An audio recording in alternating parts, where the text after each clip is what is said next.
Ruzamenya gusoma mu Rwanda, ruzafatikara mu Rwanda, ruzatsura umubano mu Rwanda, ruzahuza amahanga rwihandagaze, ruhagaragaze ibyiza rusoze neza. Ruzamenya gusoma mu Rwanda, ruzafatikara mu Rwanda. Noir fureur, blanc menteur. Rwanda, 1990-1994, c'est le livre de Pierre Péan. Né en 1938, Pierre Péan est journaliste et écrivain français. Il a publié une vingtaine d'ouvrages depuis 1975 sur la France, la Palestine, l'Algérie et enfin sur le Rwanda. En voici le résumé.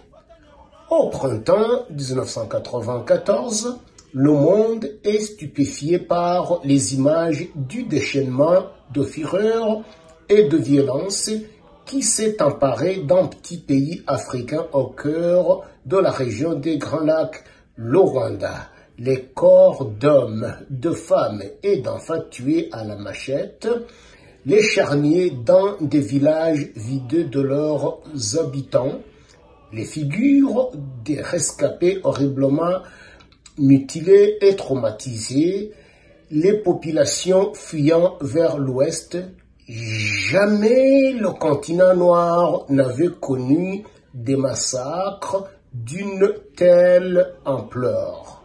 Très vite, les médias opposent victimes les Tutsis et bourreaux les Hutus, et ils désignent les coupables de cette folie meurtrière sans précédent, qualifiée de génocide, la communauté internationale qui n'a rien fait, dont la mission Minuar a même réduit ses effectifs à la veille de l'embrasement général du pays, et en premier lieu la France, soutien du président Habyarimana, qui aurait formé les milices inter-amoué qui ont traqué systématiquement les Tutsis.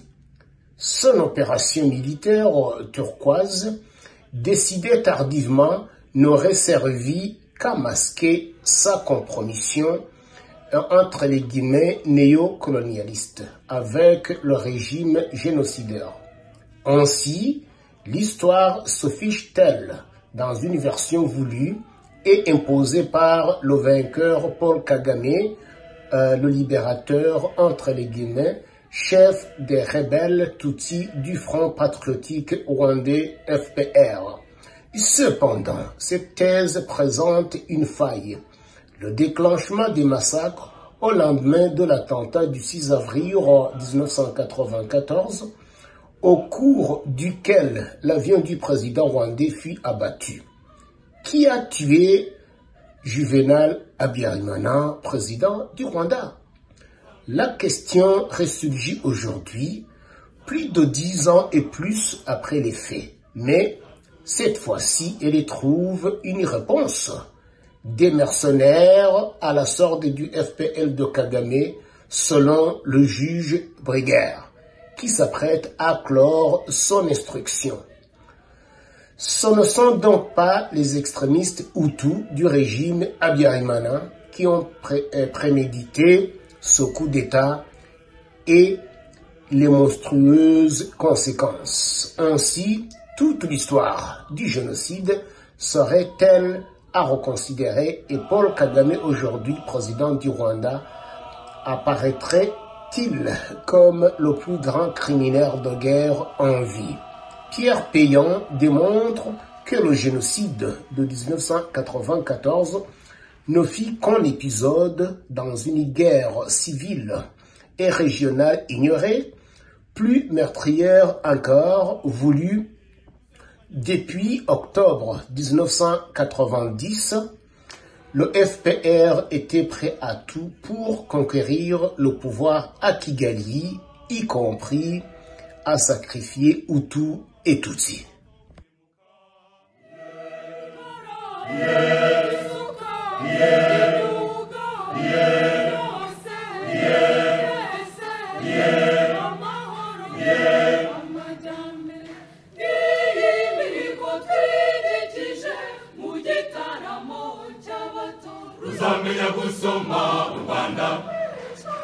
ruzafatikara mu Rwanda, ruzatsura umubano u Rwanda, ruzahuza amahanga rw'ihandagaze ruhagaragaza ibyiza rusoze neza, ruzamenya gusoma u Rwanda, ruzafatikara mu Rwanda, ruzatsura umubano u Rwanda.